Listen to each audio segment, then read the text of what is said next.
안녕하세요. 미국 주식의 럭키 여행입니다. 사회 초년생부터 꾸준히 저축해오던 청약 저축을 해지하기로 결심했습니다. 2018년 11월 26일부터 지금까지 매월 10만원씩 80회를 꼬박꼬박 넣어왔는데 7년이라는 긴 시간 동안 유지해온 이 통장을 왜 지금 해지하려 할까요? 결론부터 말씀드리면 지금 저에게는 더 이상 필요하지 않다고 확신이 들었기 때문입니다. 물론 이 기준은 모든 분들에게 해당되는 사항은 아닙니다. 하지만 제가 처한 상황에서 이 돈을 청약 통장에 계속 묶어두는 것은 기회비용 측면에서 손실이 너무 크다고 판단을 했습니다. 2018년부터 약 7년 정도 이자까지 포함해서 860만원이 되었는데 그동안 미국 시장 지수들은 어떻게 변했을까요? S&P 500은 155%, 나스닥은 264%, 만약에 레버리지 상품이었다면 S&P 500 2배에 339%, 나스닥 2배에 642%라는 자산 성장을 보여줬습니다.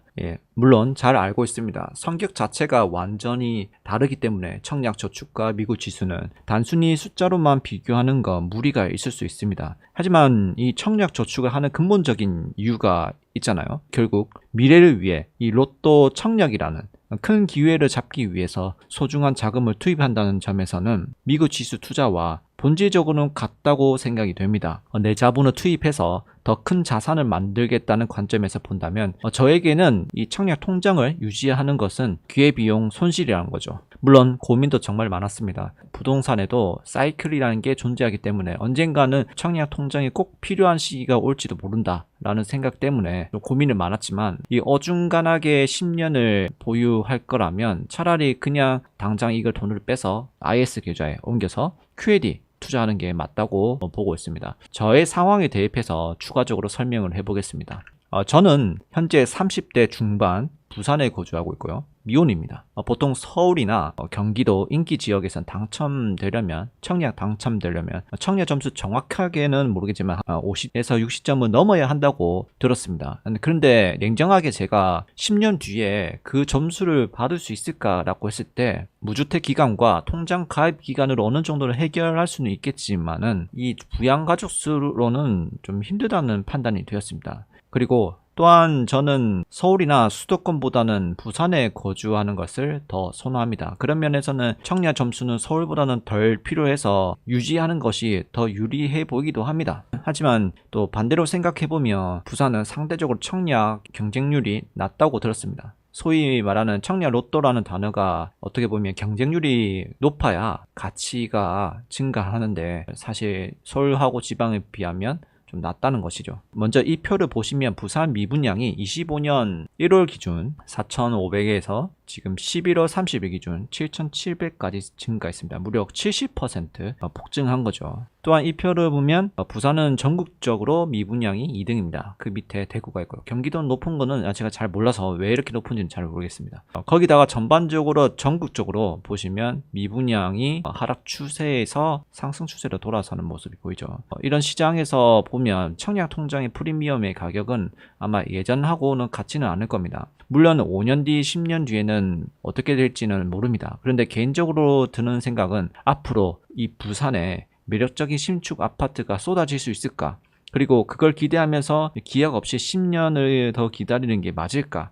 만약에 또 공급이 된다고 한들 인구수가 줄어들고 있는 추세인데 과연 그 수요를 다 따라잡을 수 있을까라고 생각을 했을 때 제 대답은 아니요였습니다. 차라리 지난 5년간 경험하며 실력 쌓아온 미국 주식 투자를 집중해서 800만 원 가치를 더 빠르게 불려서 내가 원하는 집을 직접 사는 것이 훨씬 더 빠르고 합리적이라고 결론을 내렸습니다. 단편적으로 한번 비교해 보겠습니다. 만약에 제가 2018년 11월에 그 당시에 청약을 대신에 나스닥 2배 레버리지 QAD를 알았거나 아니면 IS 계좌에 투자하는 방법을 알았더라면 똑같이 적립식 투자를 했더라면 어땠을까요? 860만 원이 2,500만 원이 되었을 겁니다. 지금부터 매수를 멈추고 그냥 방치를 하게 된다면 이 연평균 수익률, 여기서 나와 있는 연평균 수익률, 적립식 수익은 일시 투자금의 수익하고 수익률이 조금 다릅니다. 그 수치를 적용하더라도 이 2,500만 원이 1억 1,000만 원 되고 과거 20년 동안 QAD 연평균 수익률은 20%입니다. 그 값을 적용시키면 무려 1억 5천이 됩니다. 그래서 10년 동안 청약을 보유하면서 청약 점수를 보면서 1위 1비 하며 청약에 못 매는 것이 아니라 이 1억 5천만 원이라는 확실한 현금을 보태서 내가 원하는 집을 살 수 있으면 된다고 생각이 되는 거죠.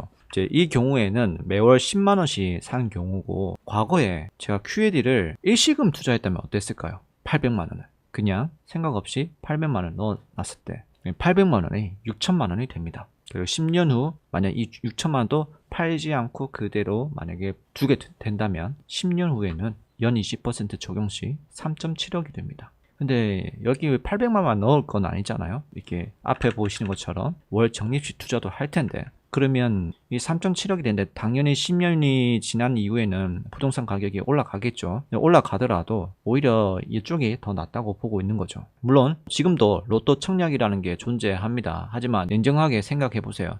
그 로또라는 희박한 확률을 뚫기 위해서 내 소중한 자본과 시간을 무한정 대기시키는 게 과연 현명한 전략일까요?